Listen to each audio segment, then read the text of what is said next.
we did our planning call. We're like, let's get these two guys to talk about the new Warsh world and what he is dealing with. President Trump said that Kevin Warsh will be able to do his own thing. Mike, let me start with you. Will he be?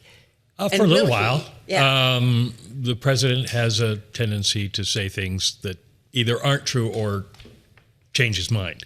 So I'm not putting a lot of credence in that, but it does give Kevin Warsh a little bit of a runway getting started in terms of not cutting rates, because you can't cut rates with inflation doing what it's doing, with the war going on as it is right now. And it was kind of ironic, that sound from Kevin that you just played, because to do what he's talking about doing may require raising interest rates. And that is the exact opposite of what the president said he wanted in a Fed chair. But maybe Scott Bessent has convinced the president that it's better to not pressure a guy into doing something that everybody knows is wrong. Well, Stuart, come on in here, because Federal Reserve Governor Chris Waller said he supports making clear that the Fed's next move is likely, just as likely to be an increase as it is a cut. So, you're starting to hear people say, in addition, traders now betting on this too, that the next move could be higher. That's right. I mean, there's definitely a bet in the market that the next move is going to be a hike. I'm not entirely convinced the next move is going to be a hike. For one thing, when financial conditions tighten, markets are doing some of the heavy lifting already for the Fed. So at a minimum, it buys the Fed a little bit of time to be more prudent, to be more cautious. Wait, where are conditions tightening right now? So we saw 2s and 5s are up 75 basis points over the last 2 months. 10s are up 65 basis points. The intersection of financial markets and the real economy is mostly at the long end of the curve, where interest rates start to affect things like home prices and mortgage rates and so on. We see buying conditions for things like durable goods, things that are financed typically, and buying conditions are deteriorating materially. And so when that's the case, the Fed can afford to be a little bit more cautious and prudent. I just want to hone in a little bit on what we heard from Kevin Warsh. And exactly to Mike's point, I think that the most important line, even the most important phrase, is that the Fed has to pursue its dual mandate with independence and resolve. That hits my ear at least a little bit hawkish. So as much as we know that President Trump is, as he was a self-professed low interest rate guy, the world that Kevin Warsh is moving into, I think he even recognizes requires someone who's both independent and perhaps leaning incrementally hawkish. This is a good thing, a really good thing to kind of heard that. I want to ask, and just throw this out to both of you. We were thinking about, a new Fed chair era. Is this significant, Mike? Like, you have covered so many different heads of the Federal Reserve. You've been in Washington. You've questioned them. Is it significant when a new Fed chair takes over? Is there also a period where they're kind of learning the ropes a little bit?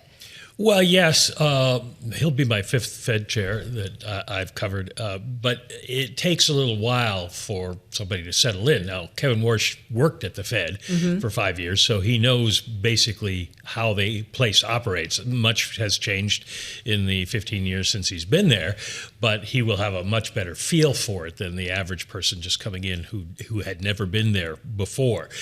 In a way, circumstances are working in his favor, because even if he wants to cut rates, there's 18 other people on the open market committee who get a vote on this, and he's got to be able to make a convincing argument to them about whatever monetary policy is going to be. And if they're going to be on hold indefinitely, then he doesn't have to push something on people or try to get a consensus on something that isn't very obvious or isn't something that everybody wants to do. So dare I ask, politically, does that mean he could have it both ways? Yeah, he'll have it both ways for a while. And because he could personally say, this is what I think we should do, but I can't get everybody on board. Consensus says. Well, I don't think you want to say that right away, because then you're admitting you don't have a lot of influence. I think he will probably say basically he doesn't like forward guidance, so he'll probably say we're going to be attentive to what's happening and do what monetary policy must do under the circumstances at which time we're voting. Let's talk about this practice of issuing forward guidance. President Trump says Kevin Warsh will curtail the Fed's practice of doing so. Stuart, is that good or bad? Or what does that mean for folks like us who watch it? What does it mean for investors who watch it and economists who watch it? Frankly, I think it's a good thing for policymakers to preserve some optionality. The more forward guidance they offer, the more they back themselves into a corner. For folks like me who want to understand what the Fed is going to do next, look, it makes my job a little bit harder, but that's what I'm here to do. Does this mean no more dot plot? Well, so I think that he wants to move away from the dot plot. I think he wants to move away from the summary of economic projections. The next dot plot that comes out in June is going to be a very difficult dot plot to try to explain to the world, especially if most of the members of the FOMC are going to eliminate any cut that they had marked for this year. So it's going to be a very difficult one to explain under the best of circumstances. And I think that it gives him even more of a reason to want to move away from the dot plot and the broader SEP. So, Mike, what do you think in terms of the summary of economic projections? Has this been a good thing? I mean, you've seen several cycles. I don't know, when did it first go into effect? It first started under Ben Bernanke after the start of the great financial crisis, but they've been talking about it for a long time, putting out some kinds of forecasts rather than just the individuals talking about it in speeches.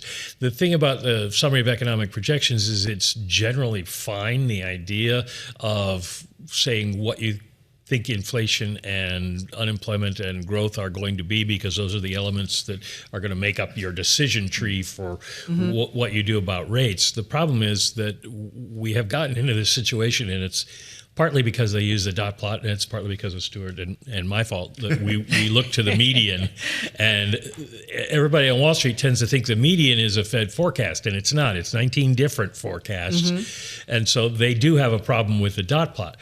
But when I talk to other members of the Open Market Committee, a lot of them agree that it's not the best way to present things, but they say we need something. And so until you have a better idea of what we could use to kind of give people an idea of the path and why, we're going to probably have to stick with the dot plot. I want to go back to your point about the dot plot getting rolled out under Ben Bernanke. Its real value to policymakers was to indicate that they had no intention of raising rates in the future, and so they could flatten the curve through their communications process. That was really the use of the SEP when it was rolled out.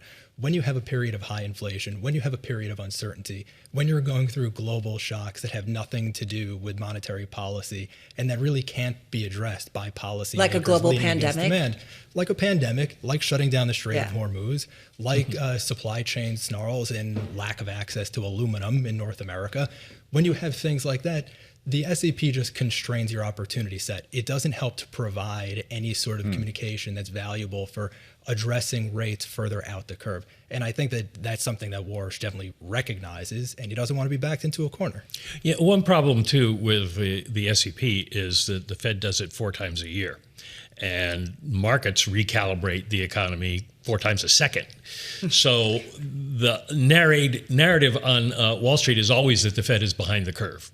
And so even if Fed officials want to change their forecast, it's harder to get that across. As Stuart was saying, you've got you've got this SEP out there, and people may think that they're constrained by it. Now, an individual bank president might say, I'm not constrained because I've changed my mind, but people don't necessarily know that. So they're thinking that this is where they're going to be. I want to shift a little bit and just talk about the economic landscape right now and the U.S. consumer. We're going to be speaking and kind of doing a deep dive on retail and the consumer in the 3 o'clock hour. And the picture that has emerged as some of the big box retailers have reported this week is that there's a worry that their customers are really starting to feel strain as a result of higher gas prices. So, Mike, how does Warsh come in, Fed Chair Warsh come in and address a consumer, a portion of consumers that are starting to feel under pressure in a more inflationary environment when there's sort of uncertainty around the end of a war and when that will actually bring fuel prices down? Well, there's not a lot he can say, because the Fed's goal is going to be stable prices, which means probably they might have to raise rates, but inflation is going up. He can do what Jay Powell does at every press conference and come out and say, we recognize the this is very important to Americans and the pain people are Like feeling. the and that beginning sort of and the thing. end of every press conference But he did, right? there isn't much he can say about what the Fed can do to help people at this point. It's not in their power. They can raise or lower interest rates, and that's about it. Yeah.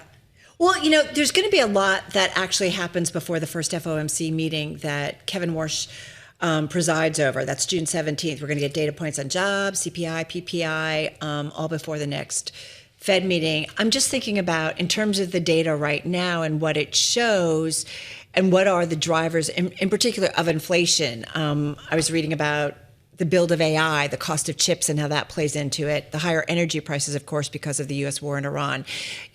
What is temporary? What is the real inflation story right now, Mike, when it comes to the U.S.? There is still higher inflation, right? When you add it all up. And when you talk to Fed officials, they're noting that the inflation has started to broaden out some, and you're seeing it in service areas that people thought were done, and the idea that tariffs were going to, we'd seen the peak and we were going to see things go down. That may not be the case because we've got more tariffs coming up. So they are concerned about it. Now, in general, the Iran war is driving the headline numbers because of energy prices. So if that starts to come down, if the war ends, then Warsh has the opportunity to say, Mr. President, I can't cut rates today, but we're on a path to be able to do it. And maybe that is the best he can hope for.